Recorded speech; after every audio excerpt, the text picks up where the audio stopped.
Hello again and welcome back to English Today. And this is DVD 15 and the third DVD of your upper intermediate level.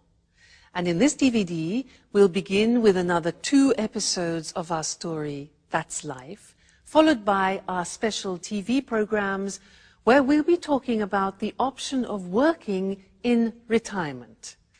And then our sports expert will tell us about sumo wrestling, fat and fast.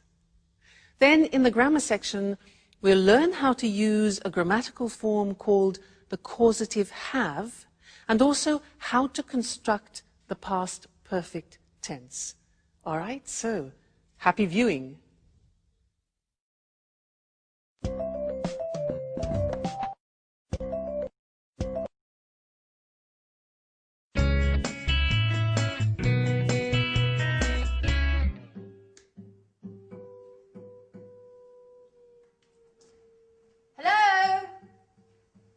Anyone home?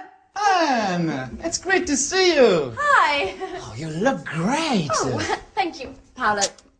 You look well yourself.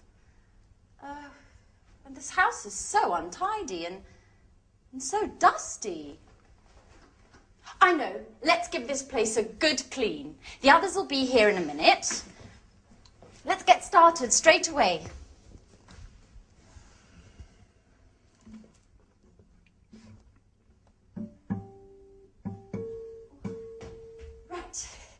Before you know it, we'll have cleaned and tidied everything. You haven't changed, Anne. Cleaning, dusting, tidying. It's just like when we were at university. Can't you think of anything else? Oh, look who's talking. Always strumming away on your guitar. Come on, Paolo. Don't be lazy. Oh. Come on, let's get started.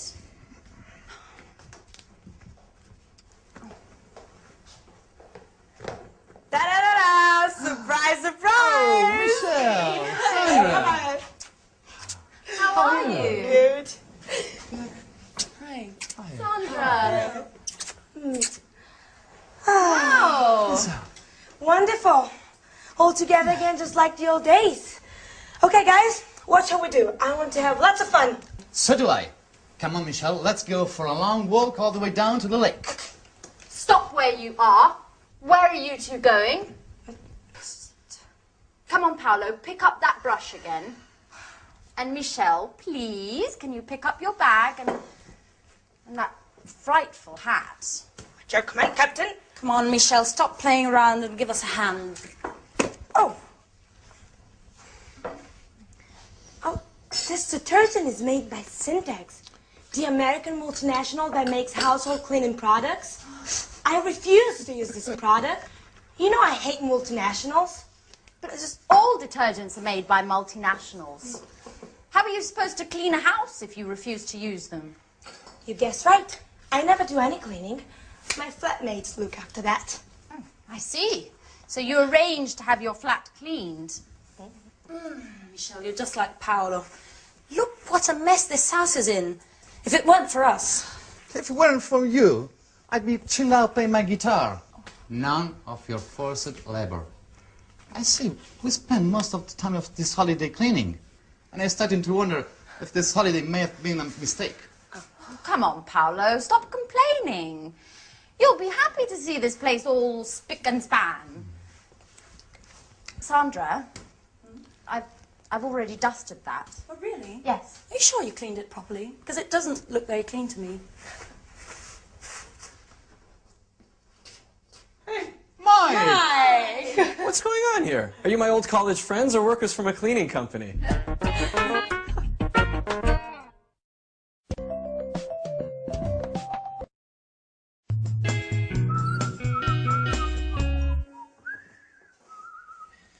Come on, put away those brooms and detergents and let's toast the good old days. But Sarah's not here yet. That's odd. She should be here by now. She said she'd be here just after lunch. That's right. And she's the one who organized this reunion. Am I wrong?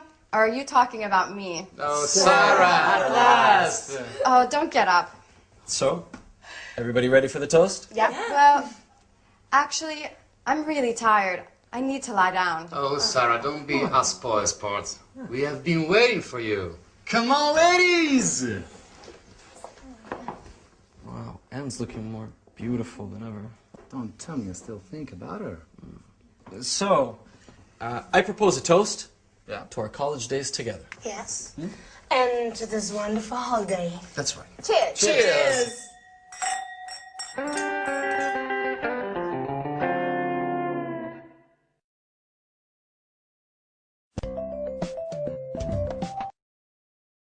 Hi again, and welcome back to your live TV program to learn some more English language. Now, in that last episode, Anne was quite surprised that Michelle doesn't clean her flat herself. In fact, she said, I see, so you arrange to have your flat cleaned.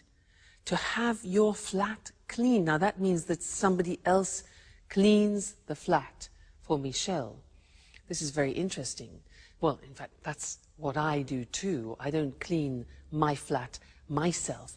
Somebody cleans it for me. So I have my flat cleaned every 2 weeks. Now, this is an interesting grammatical form because we use it when we talk about services. We talk about other people who offer us services. Let me give you another example. Hair. I don't cut my hair myself. It's too difficult. I can't do the back. So I go to the hairdressers, and that's a service. So I go to the hairdressers and they cut my hair. And I say, every month I have my hair cut.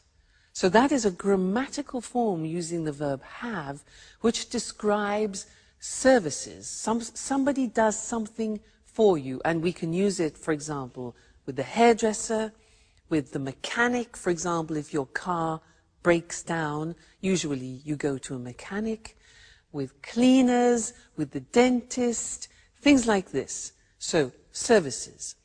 So I'd like to go to the screen now and show you how this works grammatically, because it's very different to other languages. And we're using the verb have. That's why it's called the causative have. Causative in the sense that it causes things to happen. All right? Let's look at the form. Have something done. So, in the present tense, you can say, every month I have my hair cut. Now notice, the verb have is in the present form because we can use this grammatical form in any tense. So we start with the verb have, then we have the object. That's important. I have my hair, and then the past participle. Okay, the object is in the middle. So every month I have my hair cut. Another example. Every year I have what? My teeth, past participle, checked. Okay, I have my teeth checked. Every year I have my kitchen painted. Do you see? And every 3 months I have my car serviced. So I go to the mechanic and I have my car serviced. So be careful, because it's terribly important to put the object between the verb have and the past participle. I have my car serviced. Okay? Now, let's move on to the past tense, because, as I said, you can use this form in any tense, past, present, future. So, examples. Last week, I had my eyes tested. So the opticians, that's a service. I had my eyes tested. Yesterday, I had my photograph taken. Often when you need to renew your passport, for example. Last week, I had my dress dry cleaned. Again, that's another service. You don't do it yourself. Somebody does it for you. Okay? So the verb have goes into the past. I had something done. And now let's look at the future. Tomorrow, I'm going to have. So here the verb have goes into the future, expressing an intention. So we have, I'm going to have my scooter repaired. All right, object in the middle. Next week, I'm going to have my hair colored. And next week, I'm going to have my passport renewed. All right, so the causative have, very, very useful, and you don't find this in other languages, so you need to practice it. And remember, first the verb have, then the object, and then the past participle. All right, so that's the causative have, and I think you'll find it very useful. All right, great. So see you again in the next lesson for some more language. Bye.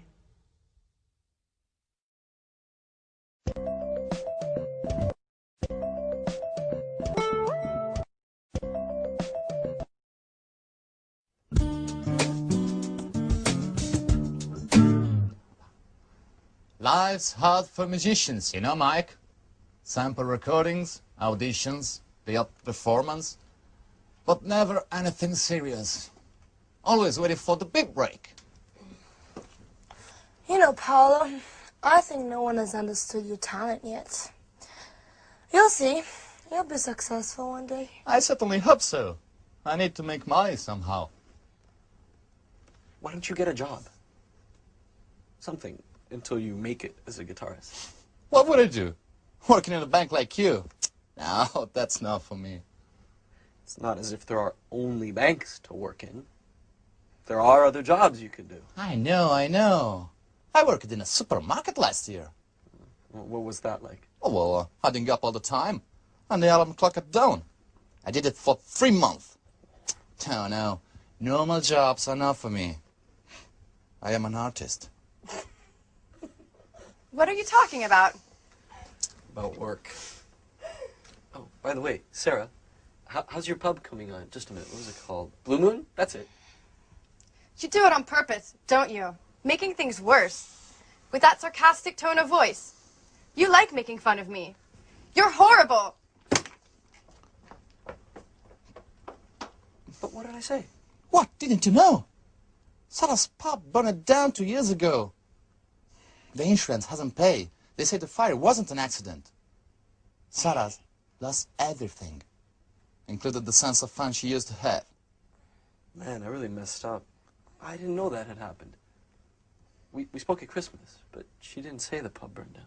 You don't know what Sarah's like. She doesn't like to speak this thing. This experience has really changed her. And I think this holiday will be good for her. Hey, what's going on?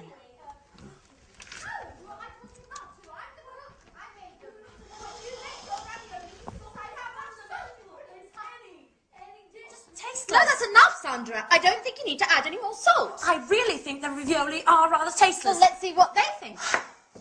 Would you like to try my ravioli? Sandra says they're tasteless. Sure. Fantastic, huh? Really good. I always said you'd make someone a great wife. See? Did you hear that? I don't think they're very tasty. I'm sorry, Anne, but my ravioli are a lot better than yours. I'm cooking tomorrow, and we'll see who's the best cook. Oh, she's always criticizing. Well, don't take it seriously, Anne. You know what Santa's like. Competitive by nature. Oh.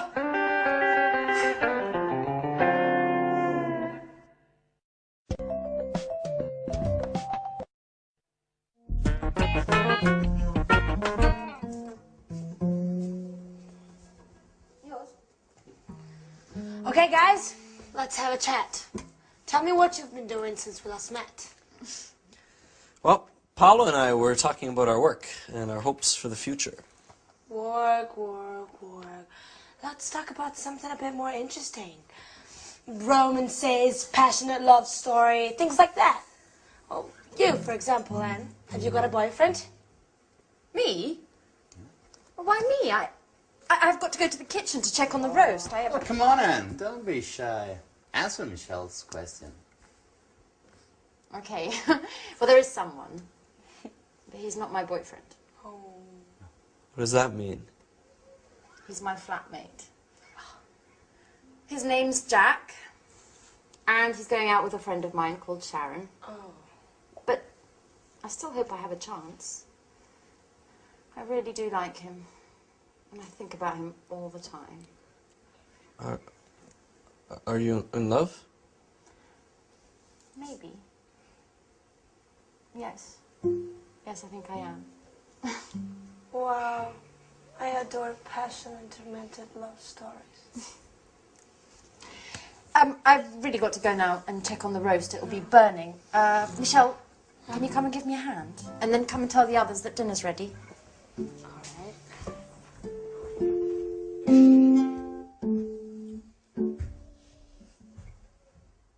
Mike? Mikey? Hello? Anyone there? Yes, what's wrong? Oh, you tell me. You look as if... I'm finished, Paolo. I wasn't expecting this. What? I thought that... I'm stupid. What are you talking about? What do you mean? Anne, she's in love with another man. And I was hoping that, you know, we could become more than just good friends during this holiday. I've never stopped thinking about her. What an idiot. Sorry, Paulo, I have to be by myself for a while. No, but...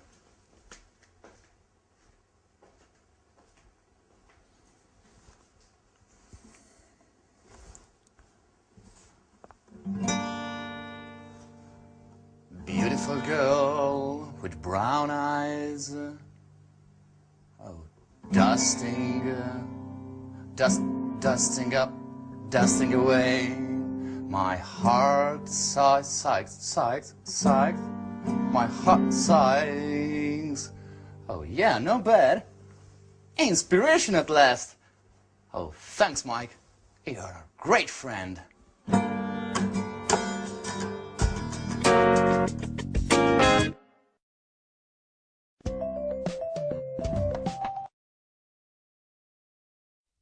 Hello again to you and welcome back.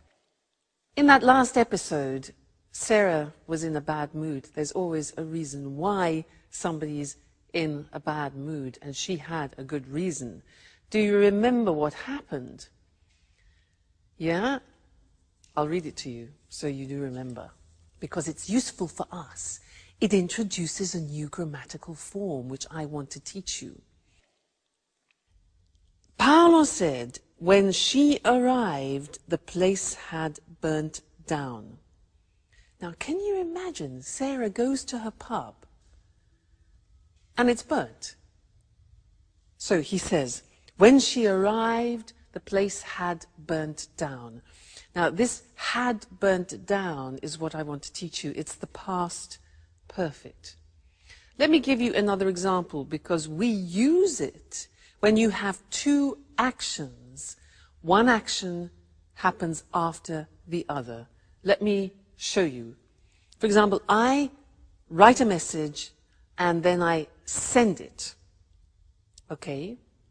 Now these are two actions. First you write it and then you send it. So I could begin the phrase, put the two actions together and they become consecutive. And we begin the phrase with after. So I could say, after I had written, this is the first action, further in the past.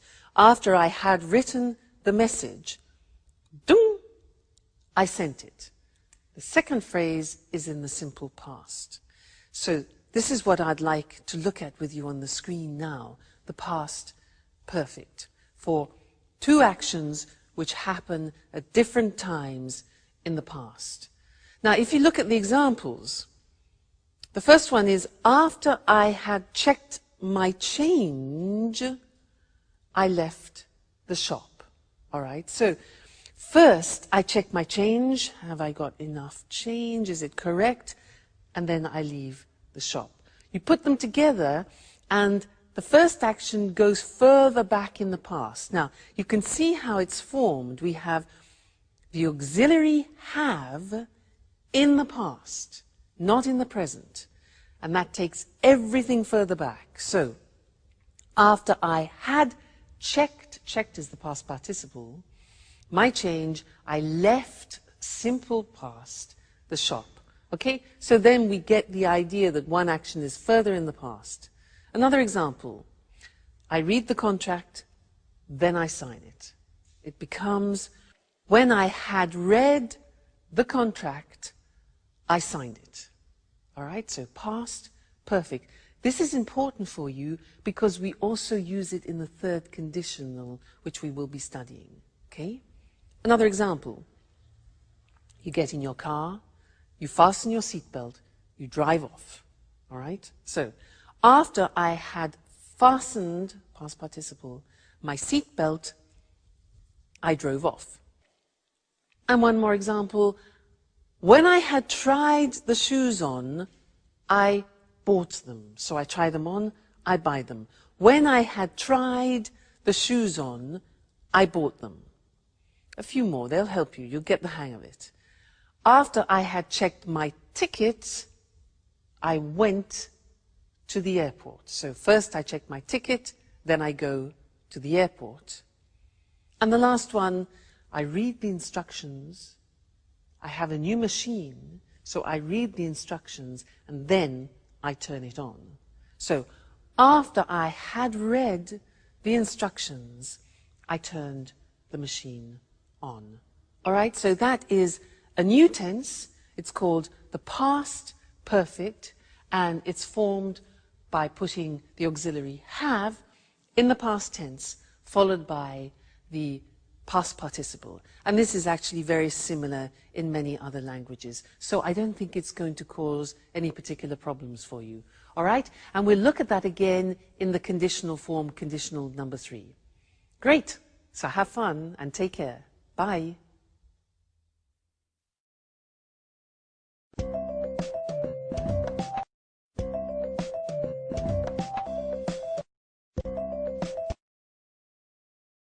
Good evening, and welcome to this week's edition of Let's Talk. In the studio with me, as always, are our commentators, Marie and Tom. Good evening, everyone. Good evening. I'd like to start our discussion this evening with some personal questions. How old are you? Are you nearing retirement? Are you already retired? Perhaps you have your working life ahead of you. Anyway, one thing is for sure. The meaning of the word retirement is going to change in the future. Let's talk about this with Tom and Marie. You're right, Eric. The traditional division of life into 3 cycles, education, employment, and retirement, must change. People in developed countries are living longer. By 2025, in developed countries, the share of the population over 60 will have reached 26%. All these pensioners will certainly wield a lot of power. They will, Eric. But you know, experts are beginning to talk about the concept of active aging. Just think that by 2050, the average lifespan in developed countries will be in the mid-80s. And this increasing longevity is already starting to have a negative impact on public finances, economic growth, and general living standards. The problem is that there is increasing pressure on social security systems and public funds for retirement and healthcare expenses. Economists are increasingly questioning the sustainability of the European social model with its high welfare standards. So, how can we solve this problem? Well, governments really must encourage older people to continue working. There should be... Just a minute, Mary. Sorry to interrupt, but are you really saying that I will have to work until I'm 95? Well, not until 95, perhaps. But as I was saying, there should be programs for lifelong learning to help people learn up-to-date job skills as they get older. People about to retire should plan ahead and find some way of working, maybe a part-time job. Well, some American companies already have phased retirement programs. How do they work? Well, retired employees go to the company website where they can find project work for the company. This may last 2 days or 2 months, and the retired workers can manage their own time and work when and where they want. If they need some training to do the job, they can go to the company website and take a short course using the internet to learn what they have to do. In this way, retired people have more money, and the companies can use the skills of their retired workers. Yes, more money, but less free time. I don't think I like the idea of having to work in my retirement. And you, ladies and gentlemen, what do you think about this? Well, thank you to our commentators, Tom and Marie, and goodbye. Thank you. Thank you. Bye-bye. And goodbye to you, and see you again next week for another edition of Let's Talk.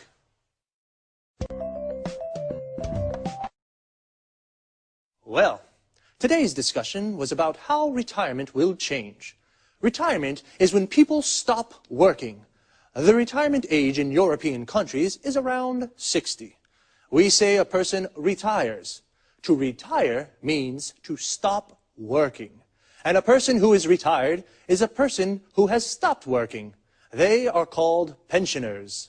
A pensioner is a retired person who receives weekly or monthly payments from the state. The money a pensioner receives is called a pension. So why and how will things change in the future? The average lifespan is increasing. A lifespan is the length of a life. So people are living longer. We call this longevity. This increasing longevity is having a negative impact on public finances and living standards. Public finances are the money a government has to spend on its services. And living standards are what we call the general level of life in economic terms. There is more pressure on social security systems in Europe. A social security system of a country is the system of a country has to support the members of its society. For example, sick, unemployed, or retired people. Economists, these are economic experts, question the sustainability of the European social model. That is, the social security systems of European countries. The sustainability means the ability to continue doing something. Because welfare standards in Europe are high, welfare is the economic assistance a government provides for people in need. So, people need to plan ahead. To plan ahead is a phrasal verb. That means to make plans about something that will happen in the future. Well, that's all for me. Take care, and I'll see you next week for another edition of Let's Talk.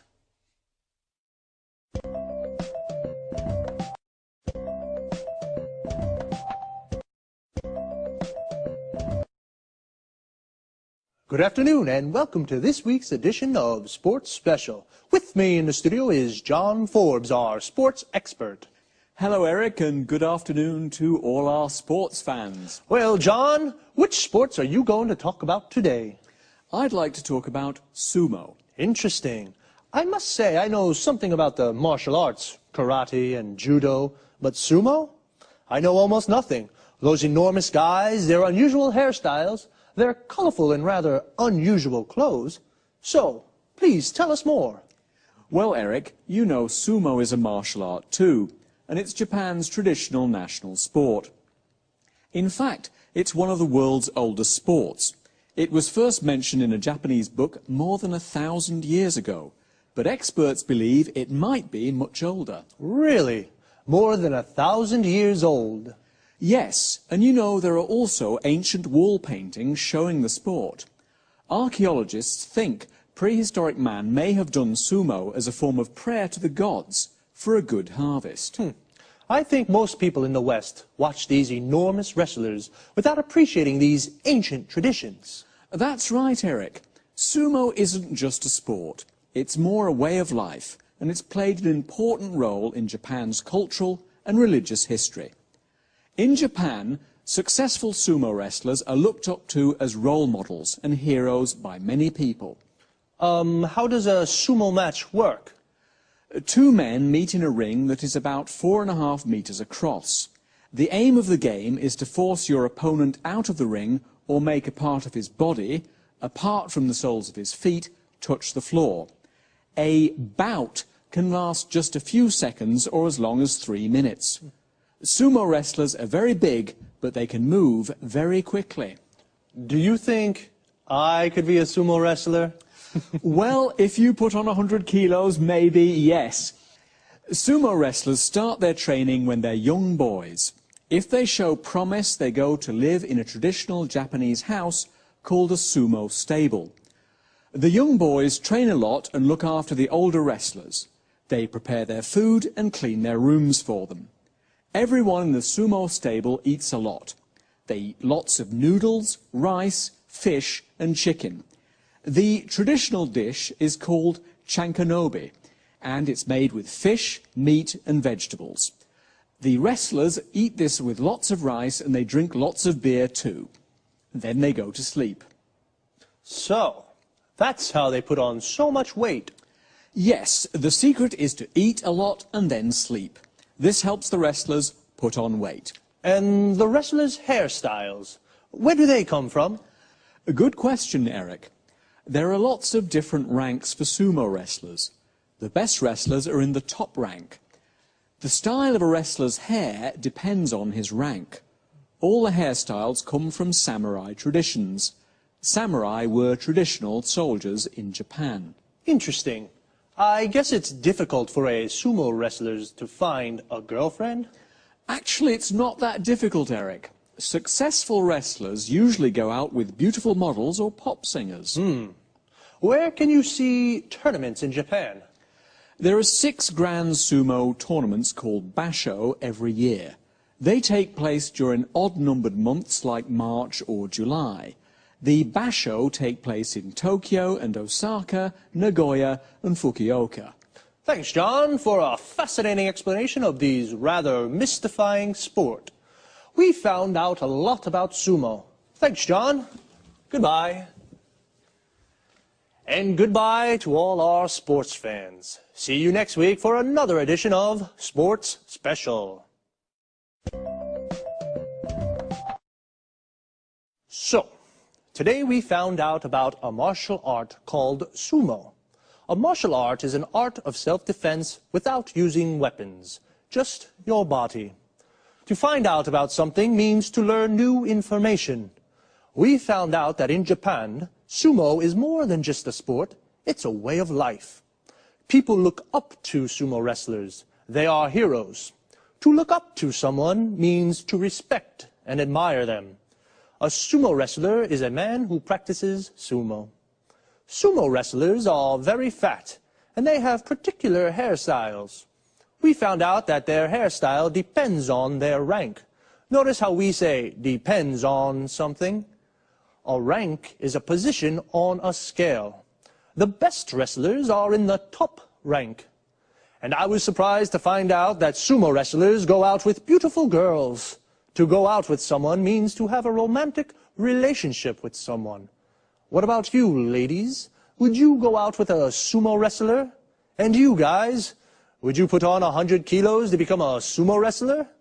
We say put on weight. This means become fatter. Actually, to put on so much weight, sumo wrestlers start training very young. If a boy shows promise, this means he shows ability at the sport. And what is the aim of the game? The aim is the objective. In football, the aim is to score a goal. In sumo, the aim is to force the opponent out of the ring. The opponent is the other person playing. The ring is the square platform where wrestlers and boxers fight. A wrestling or boxing match is called a bout. Sumo tournaments take place in odd number months. An odd number is a number that isn't divisible by 2.